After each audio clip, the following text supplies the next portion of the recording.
ছেলের বাড়ি থেকে বারবার ফোন করছি, ওদেরকে কি বলবো? ওদেরকে আসতে বারণ করে দি। হ্যালো, হ্যাঁ হ্যালো, ভাই নাই, ভাইকে দেন। কখন থেকে ফোন করছি, ফোন তুলছে না কেন? আপনারা আর আসেন না, এই বিয়ে হবে না। কেন? হ্যালো বাবু ভেতরে উঠে বস। দাঁড়াও, তোমরা কেউ উঠো না, সবাইকে বারণ করতে রাখিস। মেয়ের বাড়ি থেকে যেতে বারণ করলো। কেন আব্বা? আমি তো কিছুই বুঝতে পারছি না। একবার ফোন তুলে যেতে বারণ করলো, তারপর থেকে তোর ফোনই তুলছে না। তুমি দাঁড়াও আব্বা, আমি ফোন করছি।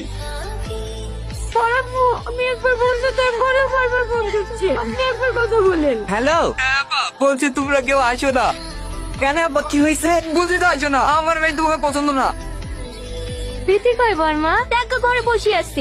কি হয়েছে কি তোর বলতো? তোর মতো এরকম ঘটনা পৃথিবীতে কত মেয়ের সাথে ঘটেছে, তার আগে তোর মতো হার মেনে নিয়েছে নাকি? তোমার আর বাঁচতে ইচ্ছে করে না জানো ভাবি, তোমরা পারলে আমাকে একটু পিছলে দাও না। কি পাগলের মতো বকছিস? কষ্ট কার জীবনে নাই, সবার জীবনে কষ্ট আছে, আমি তো ভেঙে পড়লে হবে।